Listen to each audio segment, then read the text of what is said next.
All right, so next we're going to get into some of the strategies that are specific to Backlife. There's really not too much that's different from the normal run, so I'm not going to go through and explain how to object boost or how to do a trip mine ladder or anything of that sort, or pre-strafing, all of it. You should know how to do that. If you don't know how to do that, check out the Half-Life 1 resources that explain how. I don't feel like explaining that to you. It's just too much. There's a lot to go over. I'm not going to bother. Assuming that you know how to do all that, the one thing all of you need to know before we continue, and I forgot to add it in the last video, is on your config, if you're not using mine, make sure on your start bind you're changing the map. Your default map is going to take you to C1AO. That's obviously the end of the run, so we don't... Or, at the end of the run. It's not actually the final map. But we don't want to start there. We want to start in Lambda Core. So the map that you want to change in your start bind is going to be map C3A2D. So you probably have C1AO, swap it out.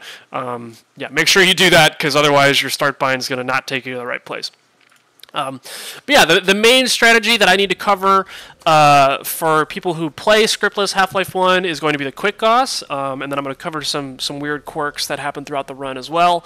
But the Quick Gauss is the main thing. So if you're familiar with Steam scripted runs, they do Quick Gauss, obviously the scripted version of that, and it's really not that hard. The scriptless is pretty easy. You'll have to get a feel for it. So I'm going to exec my user config before we get in. I recommend just doing that every time you start the game. Sometimes my binds get reset. Sometimes they don't. I just always exec user config before I start. That's going to reset your bhop cap and all that stuff for you. So just do it. It might exec automatically, but be safe there. What I'm going to do next is I'm going to just go to map C3A2D, which again is our first map, and we're going to go grab the Gauss gun. So before I get into anything about the route on this map, we just need to know how to Quick Gauss, because it's going to be everywhere. You're going to do it from the first map onward. I'm also going to grab my HEV suit here. I recommend you do the same for the purposes of monitoring your ammo, and I'm going to pause so she doesn't talk over me. So basically the idea with Quick Gauss is we're going to use one ammo to do a full charge Gauss boost. So that's exactly as broken as it sounds. You know what a Gauss boost is, or you should know. And yeah, you're going to fire the Gauss. It's going to shoot you in the direction opposite of what you're facing, and you're going to get a bunch of speed. So the concept behind it is very simple. You basically just tap right-click, and I mean tap, not hold it for any more than just the shortest tap you can think of, just enough to get the gun to start charging, and then you're going to execute a save load. And it's going to look like this. Before I continue too, make sure you have an easily accessible hard save button. I have mine bound to Alt, because Quick Gaussing uses your quick save and your quick load, or I guess you could use an alternative bind, but it's going to use the save that's easiest for you to press. That's going to make it so you need another save in case you mess up your Quick Gauss. So I have it bound to Alt. Make sure you have one. You're going to need it. This isn't a recommendation. This is a requirement. You absolutely need an easily accessible hard save. So I'm going to go ahead and demonstrate what a Quick Gauss looks like, and then I'm going to break it down a little bit so that you can get a sense for maybe where you might mess things up, or how, it's not the most natural thing if you haven't been doing it before.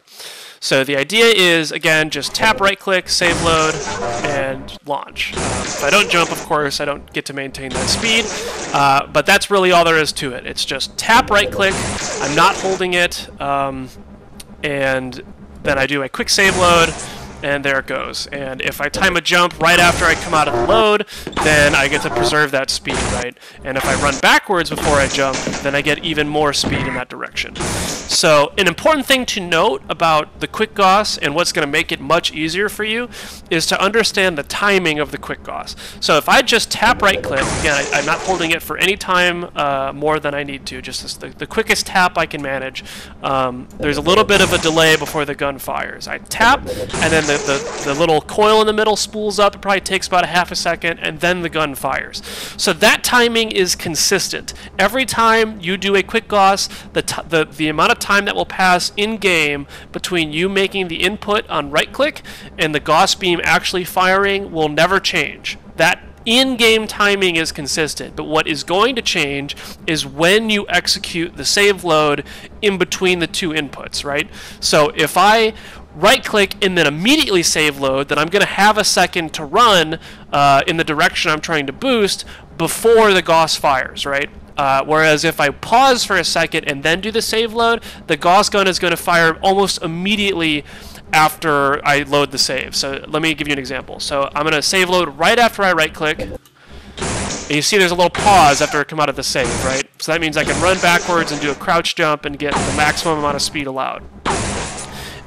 Going in the other direction, if I wait and then save load, it's almost immediate, right? So I really don't have time to run backwards before I do the save, or before the gun actually fires, right? So circumstantially, one version of it will be better than the other. Sometimes it's better to have time to run. Other times you just want the gun to fire as soon as possible. You're not trying to set up like a B-hop chain. So there will be circumstances where the timing of your save load is going to be thrown off by one thing or another. But again, the most important thing to keep in mind is that the time after you press right-click and then the gun fires coming out of the save load will always be the same. So once you've got a feel for just getting the gun to fire after the save load, right-click, save load, in that order. Once you've got a feel for it, then I recommend learning how to B-hop out of it. So you'll right-click, save load, and then you'll get a feel for the timing on when you should jump. Again, that's going to allow you to preserve that speed, and then you're just going to turn that into a B-hop chain, right? So you'll turn around and then just try to B-hop around the room. And if you're thinking, can I do another Gauss boost while I'm B-hopping? You absolutely can. And you can do them infinitely, right? As long as you have the ammo, you can keep chaining these quick Gausses and you'll just gain more and more speed. Of course, there are not very many areas of the game where you have enough room to do multiple quick Gausses, but it is something you can do. But you're going to want to spend a lot of time getting familiar with how to do this because you are going to be doing it everywhere. I'm not exaggerating. It's the entire run is quick Gaussing. So really get good at this, really spend the time to get a feel for it before you really dive in to grinding the game, because otherwise you're just going to frustrate yourself. It's not the easiest thing to do at first, but just a little bit of practice, you'll be able to handle the majority of the quick Gausses we do throughout the run. The other thing to note as well is not every quick Gauss you see me do is totally necessary. It's usually just trying to get my B-hop speed up to save time. There are only a couple of places in the run where it's like absolutely necessary that you do a quick Gauss in that place. So don't feel like you have to hit all of them. You'll get a feel for it as you practice, and then you can find other things, or maybe you'll even find optimizations that I haven't found yet. It's a very, very powerful tool for a run, as I'm sure you can imagine if you're used to this sort of thing. So yeah, this is the main thing to be aware of. The other thing that you need to be aware of, and I'll see if I can't find a way to demonstrate it. Here, you know what? I'll do this right now on recording. That's fine. One thing that I went ahead and set up a while ago is a set of practice saves. So if you're familiar again with Half-Life 1 speedrunning, you know the e-saves. I made a pack of these, so I will provide a link to that in the description as well. They're not up to date with the route, so there might be some differences between HP management in these saves, but it is what it is. I'm not going to update these before I put out the tutorial, so they're good enough for you to be able to figure out how to get through the game. So I'm going to just copy these over to my Backlife folder. Let's see, Backlife, save, there we go. And then I'm going to demonstrate where there's a couple of weird things that happen with saves that you need to be aware of. So let's see, that's going to be like E20, E25? No, it's too late. Yeah, right here. So, oops, wrong way. So, there are certain things in the game that act as doors or timing events, right? And usually you have to interact with an NPC, press a button, do something that might not be accessible to you when you're running the game backwards, right? One of the first examples of this is the dam here. There's another one in Blast Pit where with the pipe that falls. There's a couple of places where there are things that when you do it in the normal sequence, it would basically give you the access going backwards, but we can't get there before we get there, right? So what the game does, this uses modified maps that make backwards traversal through the game possible. So what the game has done is gone ahead and forced those doors to automatically open. Now there's a kink to that. Every time you save load, so let's say you want to do a quick Gauss in this section before the dam. Every time you save load, you are going to reverse the direction of those doors. And again, it's not every door, it's not any place that something happens, but there are a couple in the run.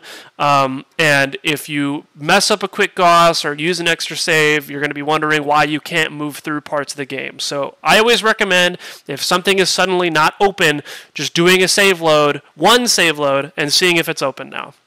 Because all the save load does is just reverse the direction of that door. So for instance, I'll show it off here. So I don't think I've save loaded on this map yet. And as you're probably aware, you need to get through the dam, right? So I'm going to do a quick Gauss and then shark my way to the dam. And I'm going to find that this door is closed. And this is one of the sections that the modder has actually opened this. So if I just do a save load, the door will lift, and then I can swim through. So in a lot of situations, especially this one, you can alleviate...